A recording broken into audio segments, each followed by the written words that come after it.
Álmodtál már arról, hogy létezik egy jobb verziód?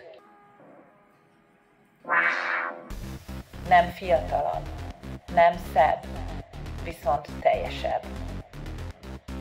Egyetlen biológiai változás elindítja a belső átalakulást. Új sejtek, új tudat, és egy új te. Minden belőled indul, minden benned jön létre, minden te vagy. És ez nem a vég, ez a csúcspont. Ez a változókor. Sziasztok! Egy olyan témáról szeretnék beszélni, amitől minden nő retteg, és nem bikini vásárlásról 40 felett, hanem a menopauzáról, amit sokszor változókornak is hívunk, ami maga a szó úgy hangzik, mint egy ijesztő horrorfilmnek az alcíme. De most komolyan, hogyha meghalljuk azt a szót, hogy változókor vagy menopauza, mi jut eszünkbe? Mindenhonnan ezt halljuk, hőhullámok, izzadás, hangulatváltozások, ingerlékenység, agyiköd, az agyam nincs a helyén érzet, ja meg persze az, hogy innentől kezdve már csak lefelé vezet az út, és vége a virágkorunknak. És pontosan ez az, amit én szeretnék egy kicsit átkeretezni. Mi van, hogyha ez az egész menopauza, a változókor igazából nem az, amit gondoltunk róla, vagy ahogy a világ próbálja láttatni velünk. Mi van akkor, hogyha ez nem a vég, és abszolút nem egy lefelé tartó spirál? Mi van akkor, hogyha a menopauza nem azt jelenti, hogy a nő használhatatlanná, értéktelenné válik, és tényleg teljesen más, mint amit eddig gondoltunk róla? Nézzük meg, hogy mit üzen a társadalom. Egy nő ugye addig értékes, amíg fiatal, amíg termékeny, már 30 fölött ránctalanító krémeket akarnak eladni nekünk, hogy minél fiatalosabbnak tűnjünk. 40 felett már totál eltűnsz a radarjukról, 50 felett meg már csak kálciumot reklámozhatsz, hogyha a celeb világban élsz, mert igazából másra már nem vagy jó. Gyakran úgy érzem, mintha lenne egy ilyen nagy piros nyomógomb, hogy amikor a nő belép a menopauzába, ugye 50 felett, akkor egyszerűen eltűnik a képernyőről, és szinte teljesen láthatatlanná válik. De most jön a csavar, és tényleg figyelj jól, mert ez neked is fontos lehet. A természet nem véletlenül találta ki a menopauzát. Ez nem egy hiba, nem egy rendszerösszeomlás, hanem egy frissítés. Képzeld el, hogy az egész világon összesen 3 fajnál fordul elő a menopauza. Ember, kartszárnyú delfin és a rövidszárnyú bálna. Mindhárom fajnál a női egyedek egy idő után egyszerűen kiszállnak a szaporodás körforgásából. És nem azért, mert hasznavehetetlenek, hanem azért, mert teljesen más szerepük lesz a faj életében, vagy a faj társadalmában. Ők lesznek a tanítók, a tudás őrzői, a tapasztalat átadói, a közösség vezetői. Aki már nem a faj túléléséért harcol, hanem aki tanít és neveli a következő generációkat. És ez nem gyengeség, ez egy hatalom, ez egy kiváltság. Gondolj csak bele, hogy az a nő, akinek már nem kell túlélnie a havonta jelentkező hormonális hullámvasutat, akinek már nem kell kiszolgálnia semmilyen természetes késztetést, az már tud önmagára fókuszálni, önmagára, a családjára, a közösségére és azokra, akiket vezetni tud. És játszunk egy kicsit, egy képzeletbeli játékot, képzeld el, hogy egy hernyó vagy. Tök jól érzed magad hernyóként, élsz vidáman, rácságatod a leveleket, araszolgatsz, és egy nap elfog egy különös érzés. Minden megváltozik. Elkezd változni a tested. Feszít, kényelmetlen, és totál nem érted, hogy mi is történik veled. És akkor bebábozódsz. Most, hogyha ezt hernyó szemmel nézed, a hernyó társadalom szemével, akkor azt gondolod, hogy úristen, az a kis hernyó, ez megőrült, hát mit csinál? Hogy is néz már ki? Hát önmaga börtönébe zárta magát, gyakorlatilag neki már annyi. De mi ezt pontosan tudjuk, hogy ez nem a hernyó létnek a vége, hanem valami csodálatos dolognak a kezdete. És a menopauza, az én véleményem szerint, ez pontosan ugyanilyen. Egy gubó időszak, egy átalakulás. Nem kényelmes, nem kellemes, de valami egészen fantasztikus dologhoz vezet. És hogy mi lesz az átalakulás végeredménye? Egy istennő, egy bölcs, egy vezető, egy tanító. Egy nő, aki már nem csak megéli az életet, hanem látja is az életet. Ez a nő, ez átment minden létfázison. Volt hernyó, volt gubó, és most pillangó, és egyszerre tudja látni az összes fázist az életben. Ez az időszak szerintem arról szól, hogy újra értelmezzük a nőiességet, mert lássuk be, hogy maga a nőiesség megélése az nagyon sokáig mások szemén keresztül történt. Tetszem-e a férfiaknak? Kívánatos vagyok-e? Még mindig vonzó vagyok? És ez az a pillanat, amikor eljön az igazi felszabadulás, mert innentől kezdve nem másoknak akarsz tetszeni, hanem csak is saját magadnak. És tudom, hogy ez elcsépeltnek hangzik, és sokan úgy gondolják, hogy hát ez egy önáltatás. Én erről biztosíthatlak, hogy ez nem így van. Én, aki már átéltem ezt a gubó átalakulást, biztosíthatlak róla, hogy ez tényleg így van.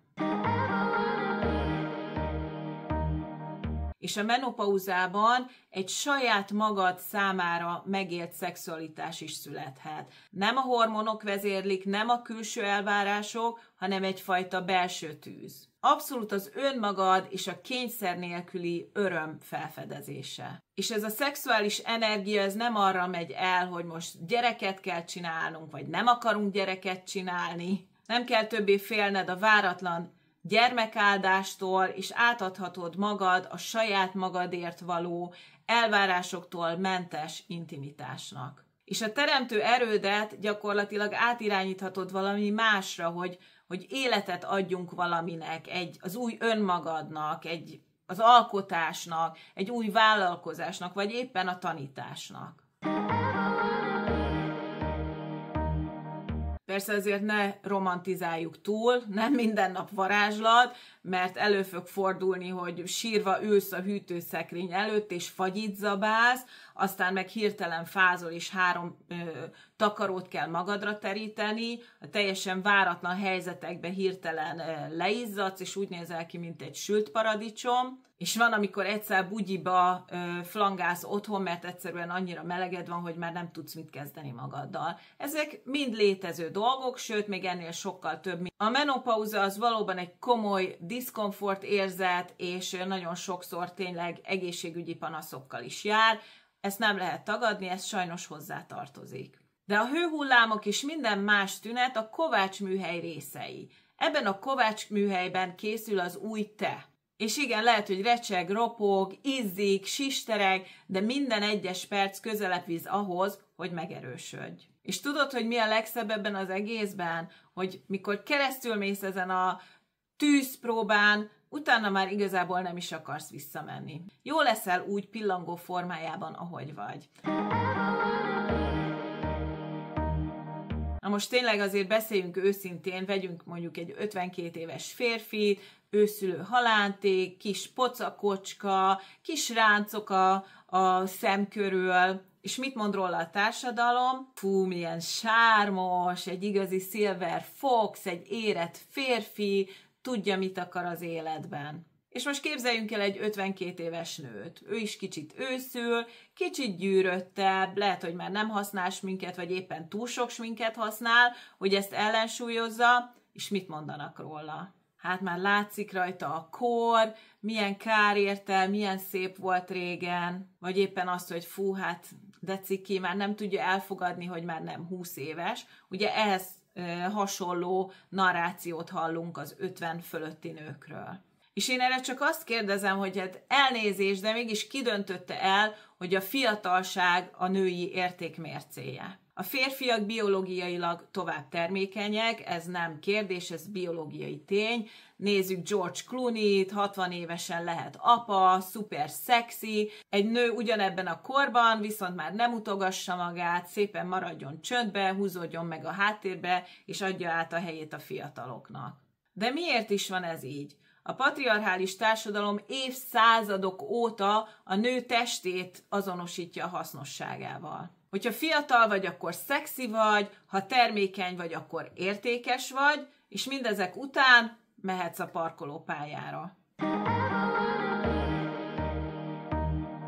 És ez egy nagyon-nagyon fontos különbség. A férfiak úgy vannak húzalozva, hogy életük végéig képesek nemzeni. A szaporodási ösztön náluk életük végéig aktív marad. És nincs is ezzel semmi baj, csak ez egy kicsit másfajta szerep a társadalom életében. A nők viszont, és itt jön az igazi csoda, kiszállnak ebből a körforgásból, kiszállnak ebből a biológiai játszmából, és ez egy igazi adomány a természettől. Olyan lehetőségünk van, ami a férfiaknak nem adatik meg, és ez nem egy gyengeség, ez maga a függetlenség. Már nem a hormonok visznek minket egyik hónapból a másikba, már nem a termékenység alapján értékeljük magunkat, ez nem egy elvesztés, ez maga a szabadság.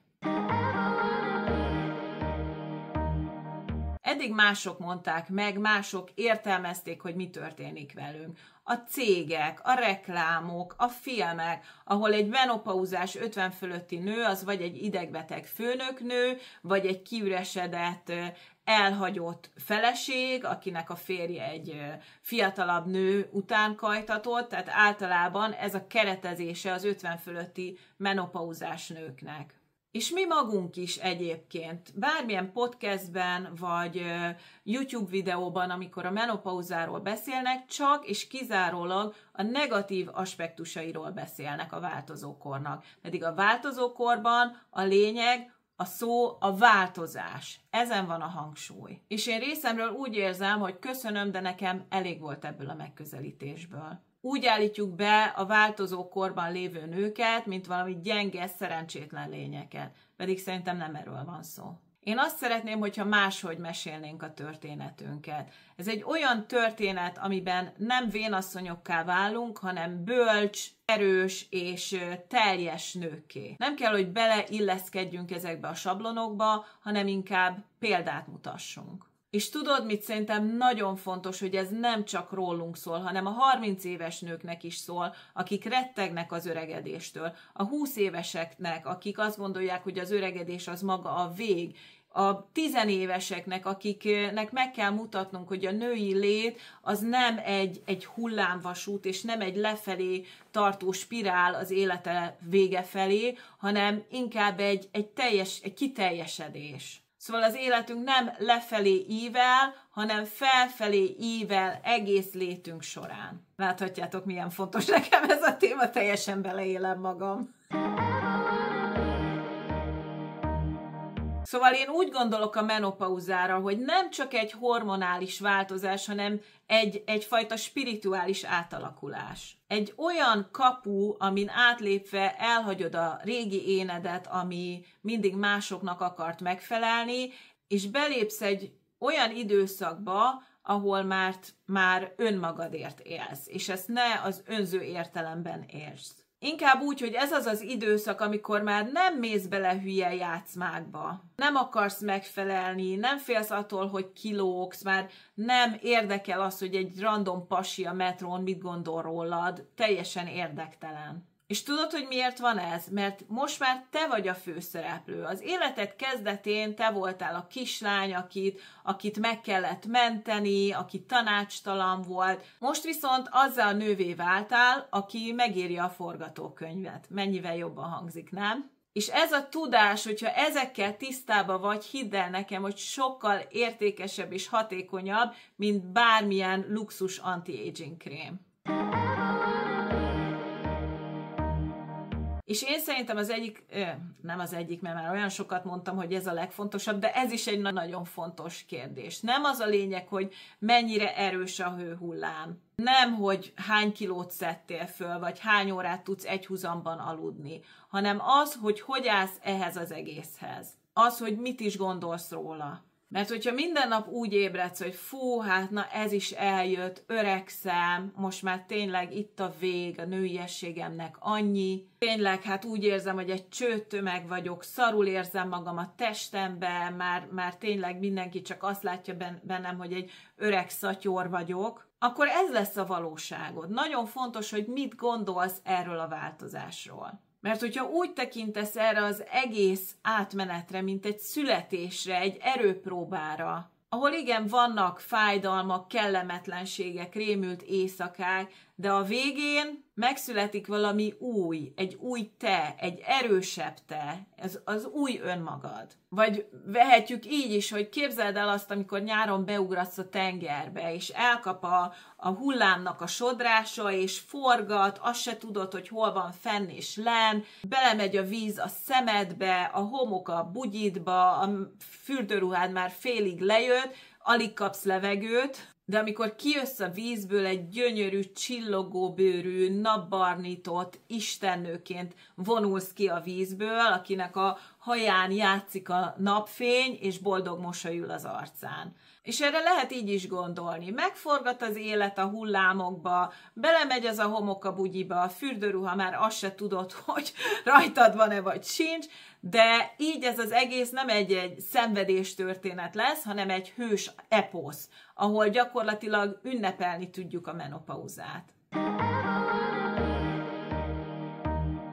A menopauza miatt egyébként, mivel ugye kivesz minket az élet ebből a szaporodási körforgásból, a nők tovább élnek, és ez nem egy legenda, ez tény. És ez egyben egy üzenet is. A természet nem véletlenül döntött úgy, hogy kiveszi a nőket a szaporodás körforgásából, nem azért, mert már nincs szerepük, hanem azért, mert fontosabb szerepük van. A nő ebben az életszakaszban válik azzá, aki már nem csak táplál, hanem tanít. Nem csak gondoskodik, hanem vezet, és nem csak szép, hanem gyakorlatilag ragyog belülről. És ez az a nő, akit a következő generációk követni fognak. Aki jelen van, aki bölcs, aki nem szégyelli a korát, a testét, a hangját, hanem használja őket. Aki tudja, hogy mire képes, és pontosan erre szánt téged a természet. És természetesen ez az új korszak, ez nem csak erő, hanem óriási felelősség is. Mert attól kezdve, hogy belelépsz ebbe az új korszakba, példává válsz. A fiatal nők figyelnek rád, a gyerekeid, az unokáid, a tanítványaid, az egész közösséged. És nagyon fontos kérdés, hogy te mit mutatsz nekik.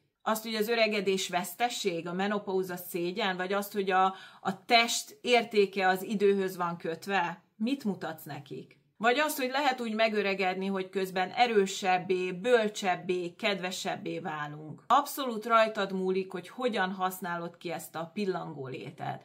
Hogy egy igazi istennővé válsz, egy bölcs vezetővé, vagy egy vénbanyává. Én úgy gondolom, hogy ez a korszak, ez abszolút nem a kritizálásról, a rossz indulatról, a pletykálásról kellene, hogy szóljon, hanem a szeretetről, a megértésről és az úgynevezett női bölcsességről. Válhatsz a női közösség vezető erejévé. És ennek a női közösség ereje az nem abban van, hogy kibeszéljük egymást, kritizáljuk egymást, vagy éppen másokat, hogy azt keressük, hogy ki miben más, vagy ki miben csinált valami rosszat, és mi mennyivel jobbak vagyunk. Hanem pont az ellenkezője az, hogy felemeljük egymást, és egy igazi közösséget alkossunk. Tudom, hogy most ez ilyen nagyon kicsit lila ködösen hangzik, de én úgy gondolom, hogy teljesen át kellene értelmeznünk azt, amit mi gondolunk magunkról, mi 50 fölötti nők, és azt, ami szerepünk van a társadalomban. Én szerintem a mi szerepünk egy borzasztóan fontos szerep,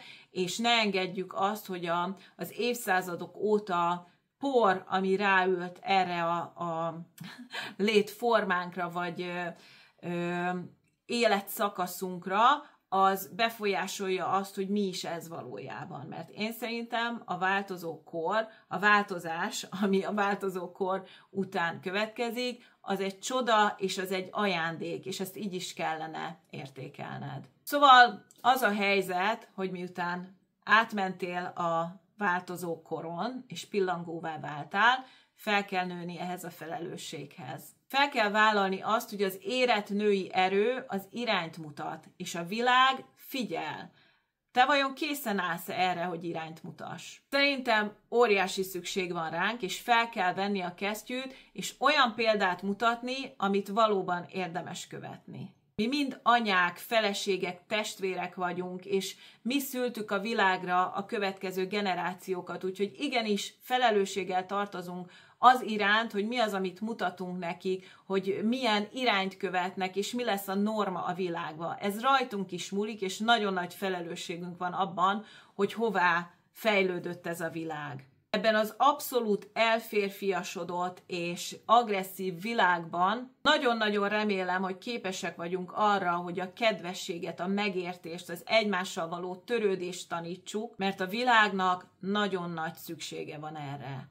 Úgyhogy kérlek szépen, gondold át, hogy te milyen példa vagy, mert neked egy világító toronynak kell lenni ebben az életben. Ha ideig itt voltál velem, akkor tényleg hardcore vagy, és valószínűleg, hogy benned is dolgozik már valami, egyfajta új nézőpont, egyfajta új érzés, egyfajta új megközelítés. Lehet, hogy csak most kezded megérteni azt, hogy ez az időszak nem feltétlenül elvesz valamit, hanem inkább visszaad. Nagyon örülnék, hogyha megírnád, hogy te hogy éled meg ezt az időszakot, milyen kihívásokkal küzdesz, vagy milyen pozitív hatásait érzed a változó kornak. Tényleg nagyon kíváncsi vagyok. És hogyha van egy olyan barátnőd, aki épp küzd a változó korral, a változással, és épp a Kovács műhely melegét szenvedi el, akkor kérlek, hogy oszd meg vele is ezt a videót, mert lehet, hogy pont erre van most szüksége. És ha eddig nem tetted, akkor kérlek, hogy iratkozzál föl, mert ez a közösség egyre nagyobb, és ebben a közösségben minden nő számít, és minden hang hallatszik. Ha van kedved, akkor csatlakozz a Facebook csoportunkhoz is, ahol hasonló mentalitású hölgyekkel találkozhatsz és beszélgethetsz, és mindenek előtt, vagy mindenek felett ne felejtsd el, hogy 50 fölött, vagy akárhány éves vagy is a menopauzában nem leáldozik a női lét napja, hanem most jön el a nap felkelte. Köszi, hogy itt voltál velem, találkozunk legközelebb. Sziasztok! Az igazi istennők nem fényben születnek, hanem a sötétségen keresztül gyúlnak ki. Nagyon pátoszos vagyok.